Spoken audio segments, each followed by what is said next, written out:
It was 50 years ago, on July 20, 1969, when Apollo 11 commander Neil Armstrong took his giant leap and became the first person to walk on the moon. 19 minutes later, lunar module pilot Buzz Aldrin joined him on the lunar surface, sparking the imaginations of countless explorers. And one little boy in South Africa, though he was born 2 years after the Apollo 11 astronauts' landmark voyage. He said, "Landing on the moon was probably the most inspiring thing in history. It certainly inspired me. I'm not sure SpaceX would exist if not for Apollo 11.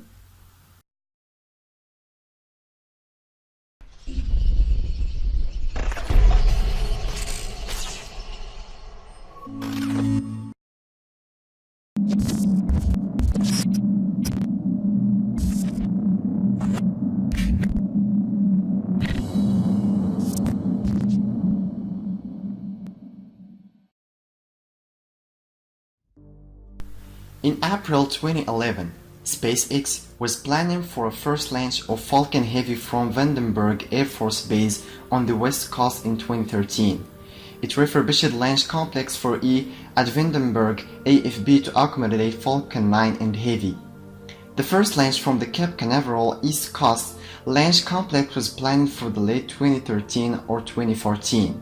Due partly to the failure of SpaceX CRS-7 in June 2015, SpaceX rescheduled the maiden Falcon Heavy flight in September 2015 to occur no earlier than April 2016, but by February 2016 had postponed it again to late 2016.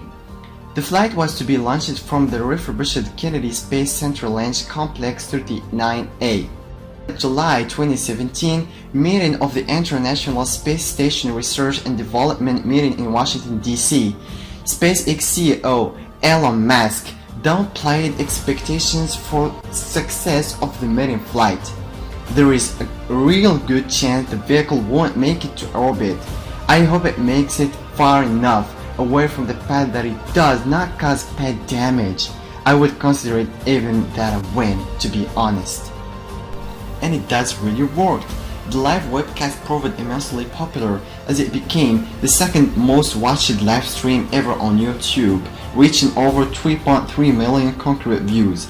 Approximately 100,000 people watched the launch from Cape Canaveral.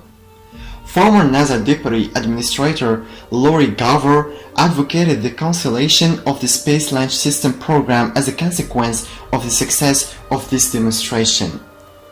The fresh-faced 39-year-old man in a dark t-shirt and jeans is talking about traveling to Mars. Not now, but when he's older and ready to sweep life on Earth for one on the red planet. It would be a good place to retire, he says in all seriousness.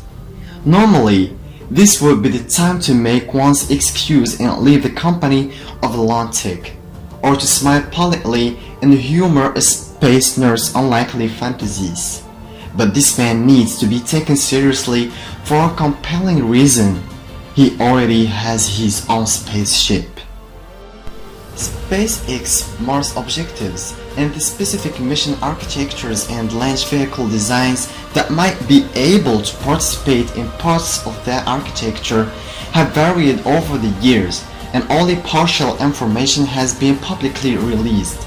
However, once the architecture was unveiled in late 2016, all launch vehicles, spacecraft, and ground infrastructure have shared several basic elements.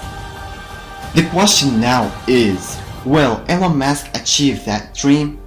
Certainly he will.